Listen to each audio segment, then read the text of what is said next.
নন্দন টিভির স্বাস্থ্য বিষয়ক আয়োজন হোয়াইট কোর্টে আপনাদের আমন্ত্রণ জানাচ্ছি। আমি ডাক্তার এ কে এম জুলফিকার ইসলাম। রমজান মাস সিয়াম সাধনার মাস, আত্মশুদ্ধির মাস, বছরের 11 মাসের সমস্ত শারীরিক এবং মানসিক গ্লানি পরিশুদ্ধর মাস এই পবিত্র রমাদান। এই মাসে মুসলিম উম্মার পবিত্র ধর্মগ্রন্থ আল কোরআন নাজিল হয়েছিল বিধায় নারী পুরুষ নির্বিশেষে সকলের কাছেই এই মাসটির গুরুত্ব অপরিসীম। সুস্থ অসুস্থ সকল মানুষই এই রমজান মাসে রোজা বা সিয়াম পালন করার চেষ্টা করে থাকে। দর্শক, তাই আমাদের আজকের পরিবেশনা রমজানের স্বাস্থ্য সুরক্ষা। রমজানে স্বাস্থ্য সম্পর্কিত বিভিন্ন সমস্যা এবং সমাধান নিয়ে আলোচনার জন্য আমাদের নন্দন টিভিতে উপস্থিত রয়েছেন বাংলাদেশের ঢাকা মেডিকেল কলেজের মেডিসিন বিভাগের অধ্যাপক এবং বিশিষ্ট চিকিৎসক professor doctor M A Kashem. তিনি আমাদের স্বাস্থ্য বিষয়ক বিভিন্ন সমস্যা নিয়ে সমাধানের পথ বলে দিবেন। আশা করছি দর্শকদের ওনার উপদেশ অনেক উপকারে লাগবে। চলুন পরিচিত হই আমাদের অতিথি doctor professor M A Kashem সাহেবের সাথে। আসসালামু আলাইকুম। ওয়ালাইকুম আসসালাম। নন্দন টিভি স্টুডিওতে আপনাকে স্বাগত জানাচ্ছি। কেমন আছেন আপনি? ধন্যবাদ, আমি ভালো আছি। আপনার মাধ্যমে আপনাকে এবং আমার নন্দন টিভির মাধ্যমে দর্শকবৃন্দকে রমজানের শুভেচ্ছা জানিয়ে শুরু করছি। ধন্যবাদ। আমাদের ধর্মীয় অনুভূতিটা এতই প্রবল যে আমরা অসুস্থ থাকার পরেও রমজান মাস যেহেতু পেয়েছি, আমরা চিন্তা করি রমজানে আমাদের রোজা রাখা বা সিয়াম পালন করতেই হবে। আমি যদি অসুস্থ হই, তারপরে একটা চেষ্টা থাকে যে আমাদের রমজানে কোনোভাবে যদি আমি রোজাটা পরিপূর্ণভাবে রাখতে পারি।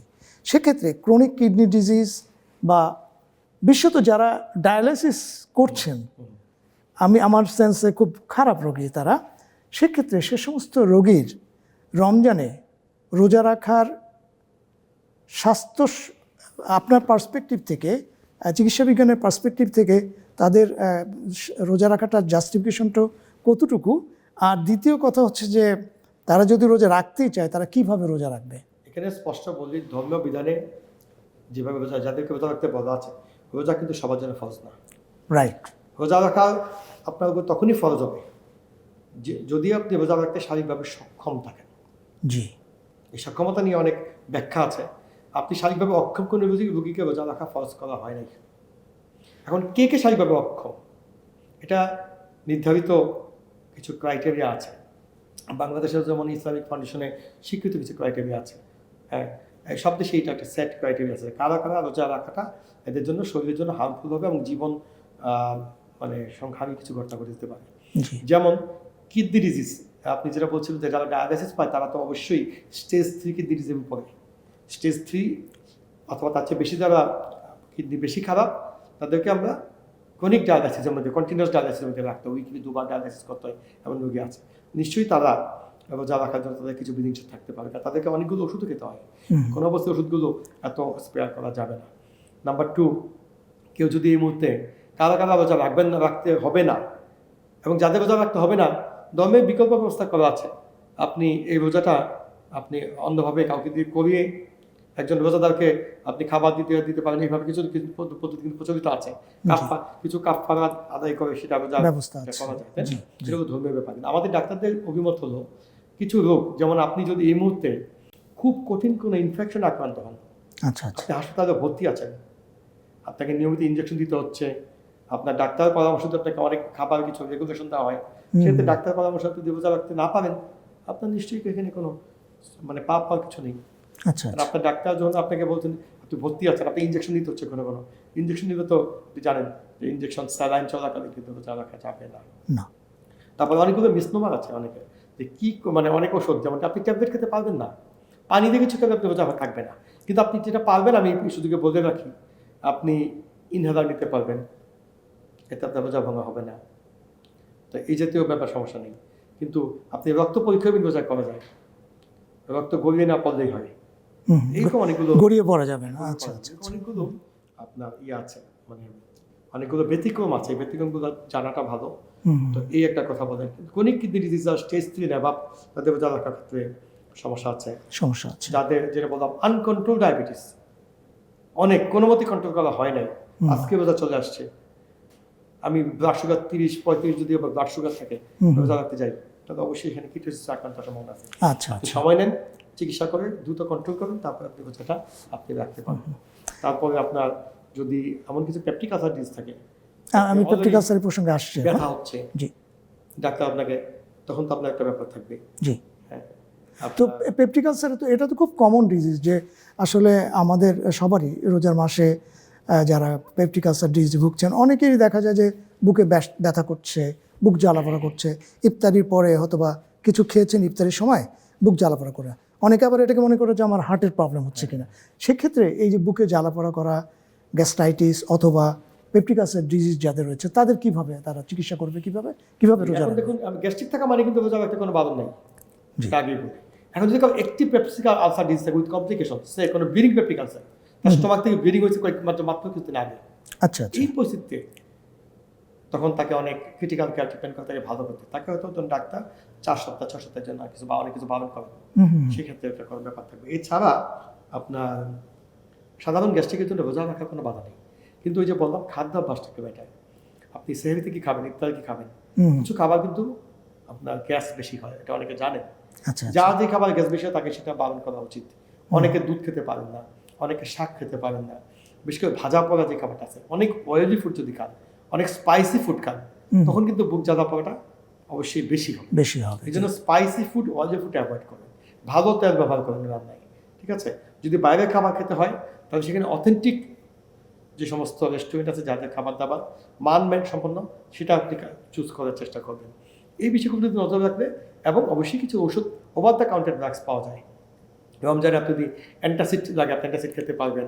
আপনি এরকম অনেকগুলো বিসমল জাতীয় কিছু সিরাপ আছে, এটা ওভার দ্য কাউন্টার পাওয়া যায়।